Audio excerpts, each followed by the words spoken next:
안녕하세요. 6월 25일 토요일 새벽 예배 말씀 함께 나누겠습니다.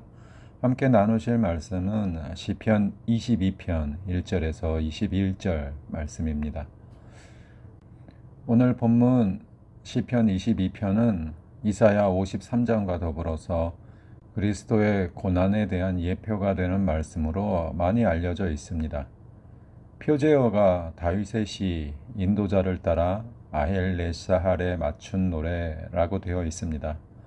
3000년 전이기에 악기 이름이 아닐까 추측할 뿐 정확히 무엇인지는 알 수가 없습니다. 이 시는 다윗이 인생에서 고난 중에 기록한 시편입니다.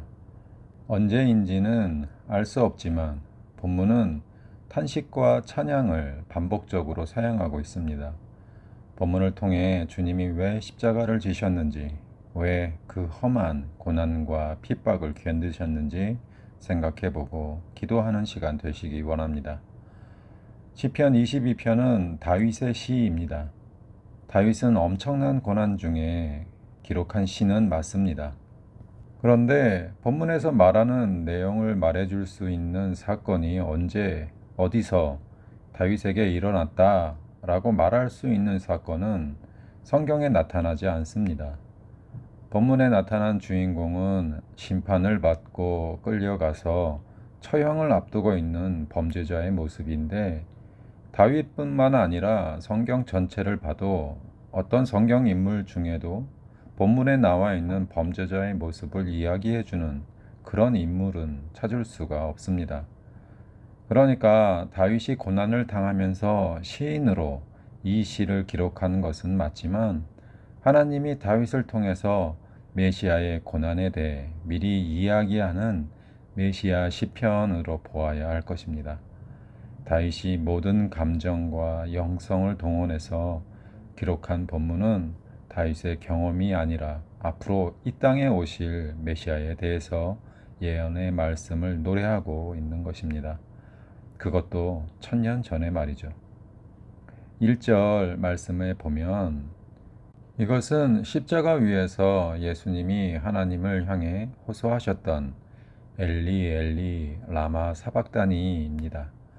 하나님은 강하고 능력이 많으신 분이시며 모든 일을 하실 수 있는 전능하신 분이시지만 본문의 이 고백은 아무것도 도움 받을 수 없는 처지에 있음을 말하고 있습니다.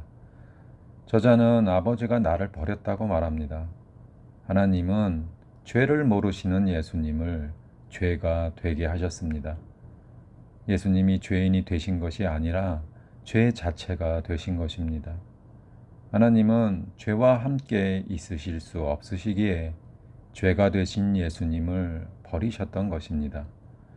갈라디아서 3장 13절 말씀대로 우리를 구원하시기 위해 저주받은 자가 되신 것입니다.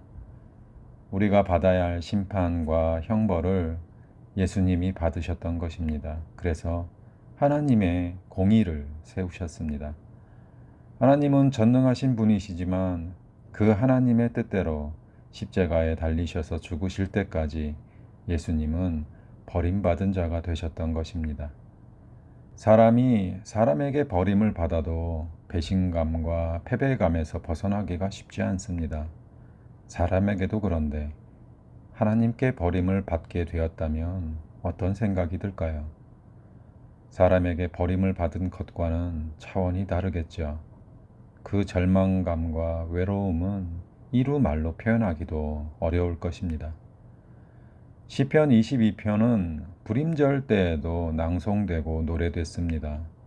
불임절은 페르시아 아하수에로 왕이 통치하던 때 에스더 왕비가 하만의 음모를 밝혀서 유대인들의 몰살을 면하게 된 것을 기념하는 절기입니다. 우리가 새벽 예배를 통해서 보았던 것처럼 본문의 탄식이 불임절의 상황과 맞았기 때문에 그랬던 것 같습니다. 6절, 7절, 8절 말씀입니다. 다윗은 자신이 마치 벌레와 같아서 사람들에게 비웃음을 사고 모욕을 받는다고 말합니다. 벌레는 아무 힘이 없습니다. 또 누구도 좋아하지 않죠. 이사야 50장 6절 말씀에 보면 나를 때리는 자들에게 내 등을 맡기며 나의 수염을 뽑는 자들에게 나의 뺨을 맡기며 모욕과 침뱉음을 당하여도 내 얼굴을 가리지 아니하였느니라 말씀합니다. 그것뿐만이 아니었습니다. 사람들마다 자신을 보고서 인상을 찌푸리며 입술을 삐죽거리며 갑니다. 또 머리를 흔들며 한마디씩 하고 갑니다. 하나님을 믿는다며 도와달라고 해. 하나님, 하나님 불러봐.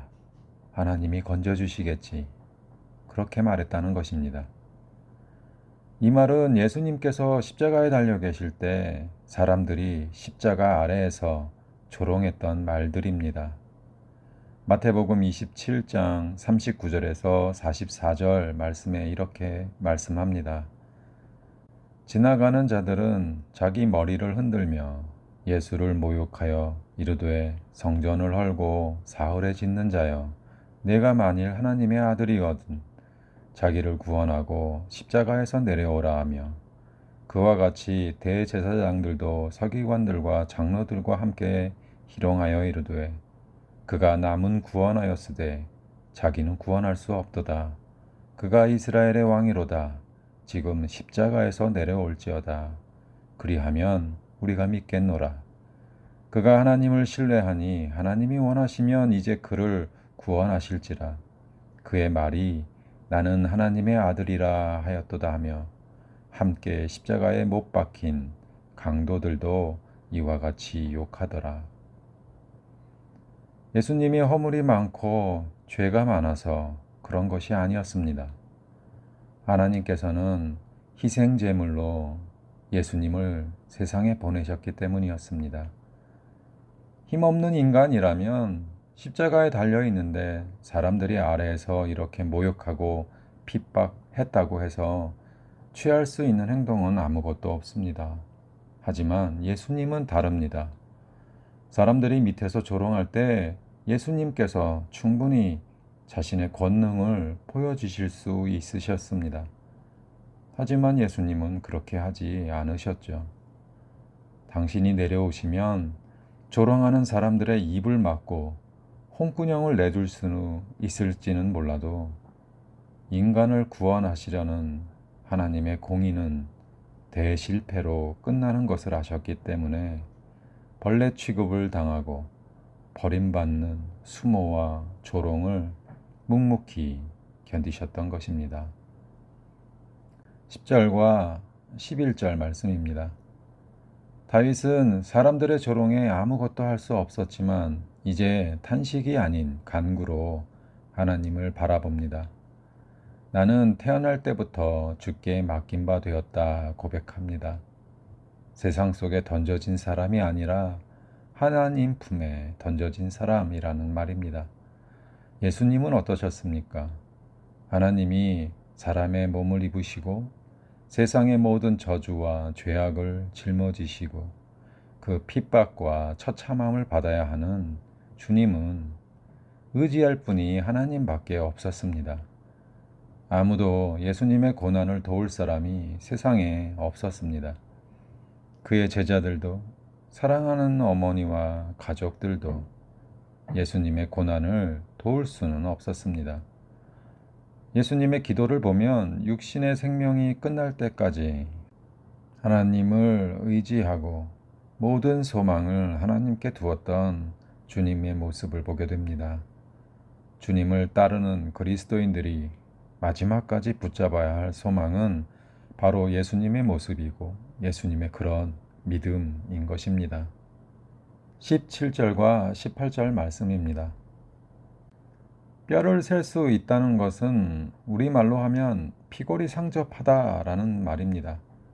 극심한 고통으로 살은 다 빠져 살가죽과 뼈가 붙을 정도로 앙상한 모습을 말합니다. 그리고 겉옷을 나누고 속옷을 제비 뽑았다라는 것은 겉옷과 속옷을 다 빼앗겼기 때문에 아무것도 남아있지 않는 극도의 수치스러움을 당하고 있다는 의미입니다. 예수님께서 십자가에 달리셨을 때 군인들은 예수님의 옷을 가지고 제비를 뽑았습니다. 우리가 알고 있는 십자가상의 예수님의 하의가 가려져 있지만 실제로 십자가형을 당했던 죄인들은 속옷까지 벗겨졌습니다. 이 수치와 고통은 우리를 위해 모든 것을 버리셨던 주님을 바라보게 합니다. 말씀을 맺습니다. 본문은 예수 그리스도의 십자가 사건을 잘 보여주는 메시아 시편입니다. 처음에는 하나님을 원망하는 듯한 어조로 부르짖다가 하나님의 도우심을 확신하고 또 감사하는 찬양으로 끝맺는 시편입니다. 우리 성도들도 주님을 본받아 인생을 살아가다가 겪게 되는 고통의 순간순간마다 주님의 고난을 생각하며 하나님의 도우심을 기도하는 우리 모두가 되기를 소망합니다. 기도하겠습니다. 하나님 감사합니다. 우리를 위해 저주와 죄가 되셔서 하나님의 공의와 사랑을 세워주신 주님을 찬양합니다. 주님의 공의로 우리는 하나님 앞에서 의롭다 칭함을 받게 되었고 주님의 사랑으로 하나님 안에서 평화와 구원을 보게 됩니다. 오늘도 주님의 삶은 닮아가는 우리 모두가 되게 하옵시고 섬김과 사랑을 나누는 귀한 하루 되게 하옵소서. 감사드리며 예수 그리스도 이름으로 기도했습니다. 아멘. 오늘도 좋은 하루 되시고 감사가 넘치는 하루 되시길 바랍니다. 감사합니다.